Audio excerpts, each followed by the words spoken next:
Hello students, स्वागत है एक बार फिर से आपका अपनी सॉल्व अकेडमी में। तो स्टूडेंट, जैसे कि आपको पता है, अपनी इस अकेडमी पर ईटीटी 1994 की तैयारी करवाई जा रही है और जो हमारा सब्जेक्ट है हिंदी, हम जो उसके एमसीक्यू लेकर आए हैं जो वर्ण विचार से संबंधित है। हमारी वर्ण विचार की थ्योरी की क्लास जो कंप्लीट हो चुकी है। अगर आपने थ्योरी की क्लास नहीं देखी तो वीडियो प्लेलिस्ट में जाके आप थ्योरी की क्लास देख सकते हैं। एक बात और, अगर आपको किसी भी सब्जेक्ट में किसी भी प्रकार का कोई भी डाउट है तो आप हमारे टेलीग्राम चैनल से जुड़कर वहां पर अपना डाउट क्लियर कर सकते हैं। तो ठीक है स्टूडेंट्स, ज़्यादा समय लेते हुए स्टार्ट करते हैं हम आज की क्लास।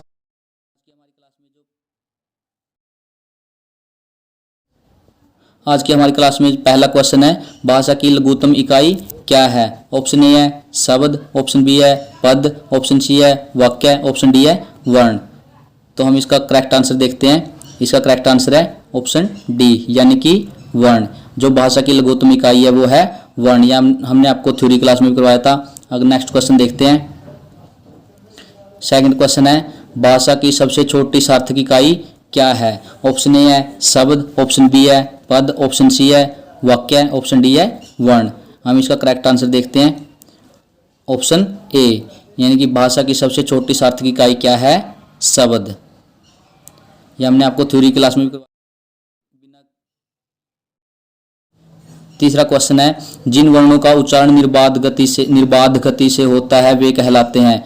ऑप्शन ए है व्यंजन, ऑप्शन बी है स्वर, ऑप्शन सी है अघोष, ऑप्शन डी है महाप्राण। हम इसका करेक्ट आंसर देखते हैं। ऑप्शन बी, यानी कि जिन वर्णों का उच्चारण निर्बाध गति से होता है वे कहलाते हैं स्वर। आगे देखते हैं।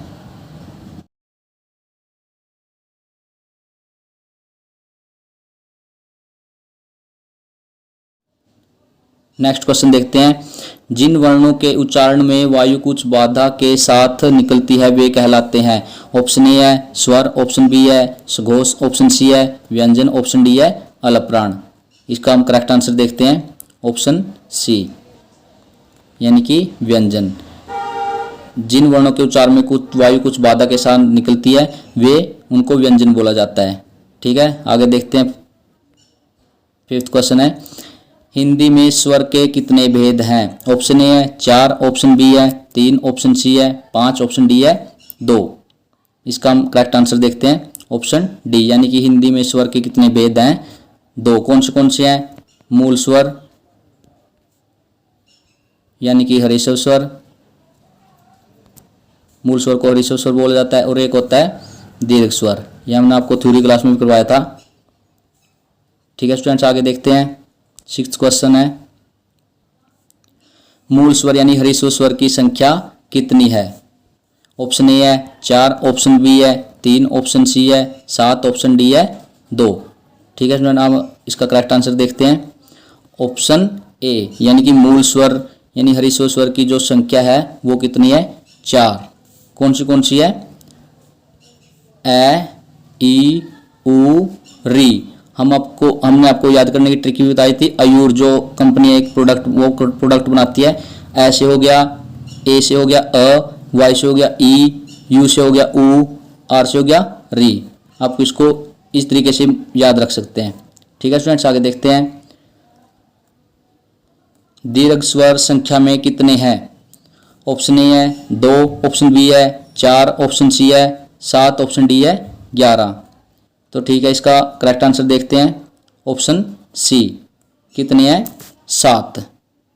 कौन से हैं, जो उससे बाकी बच जाते हैं ना, मूल स्वर से यानी हरीश्वर स्वर से वो जो बाकी बच जाते हैं 7।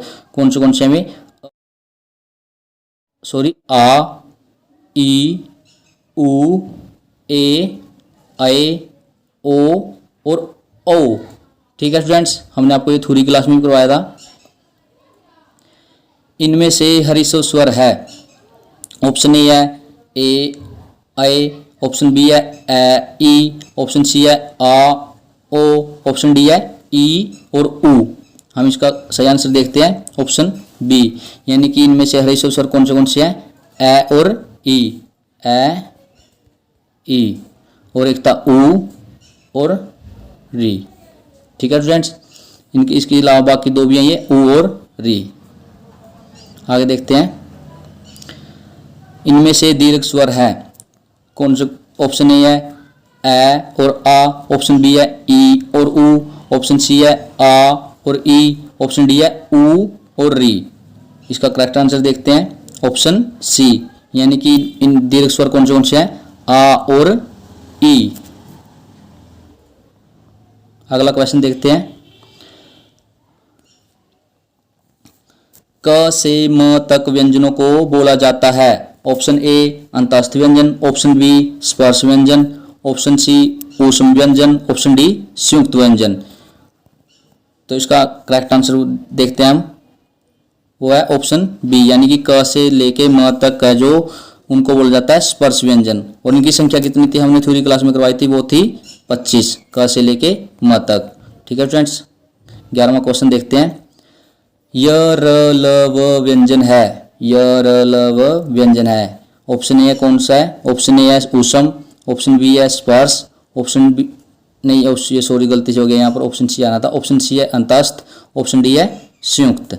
इसका हम करेक्ट आंसर देखते हैं, इसका सही आंसर है ऑप्शन सी, यानी कि यह इनको बोला जाता है अंतस्थ व्यंजन, यह रलवो क्या बोला जाता है, अंतस्थ व्यंजन। ठीक है फ्रेंड्स, आगे देखते हैं, अगला क्वेश्चन है,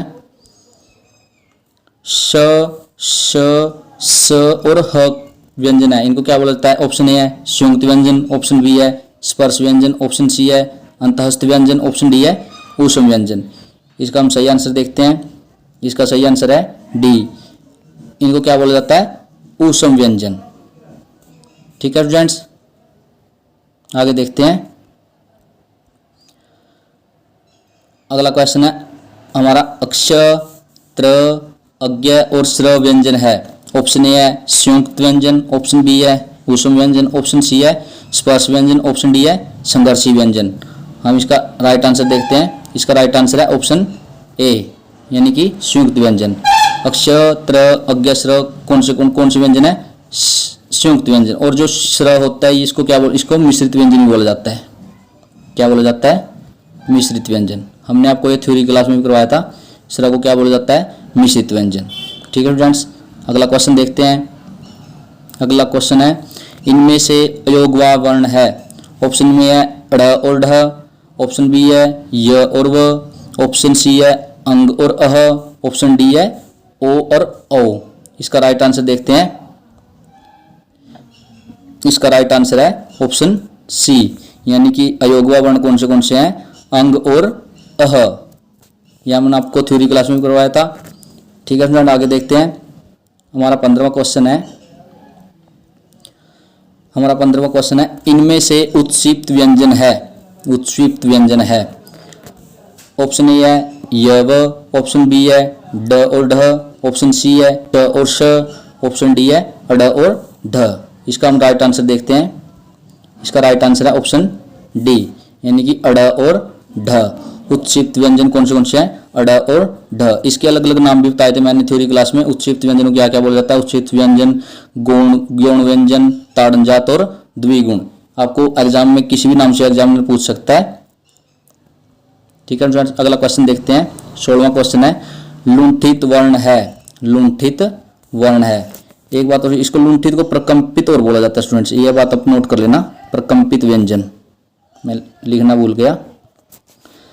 कौन सा है, ऑप्शन ए है ल, ऑप्शन बी है र, ऑप्शन सी है य और ऑप्शन डी है व।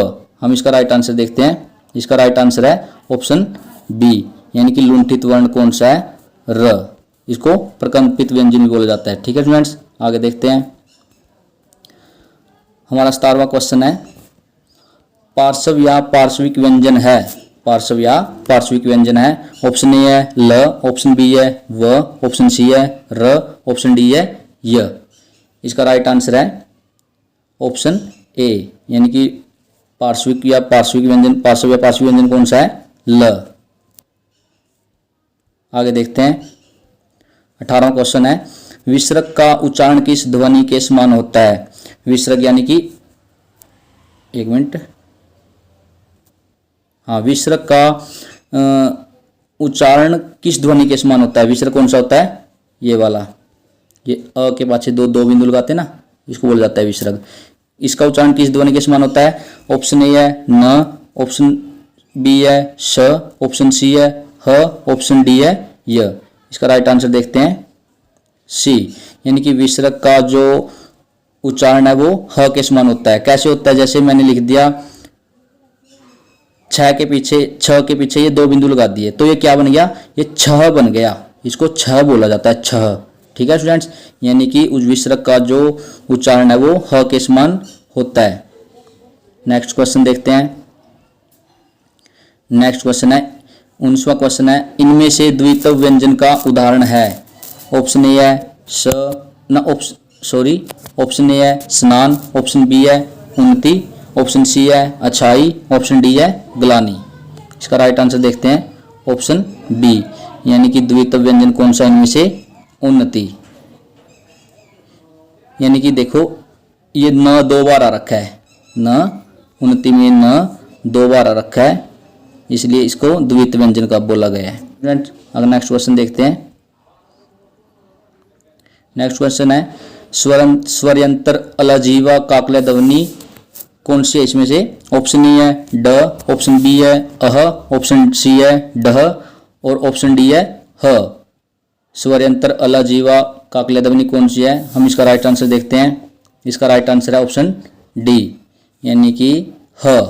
सो इसको क्या क्या बोला जाता है, ह को स्वरयंत्र अलजीवा और काकले ध्वनि। ठीक है स्टूडेंट्स, नेक्स्ट क्वेश्चन देखते हैं। इनमें से स्पर्श संघर्षी व्यंजन है। इनमें से स्पर्श संघर्षी व्यंजन है।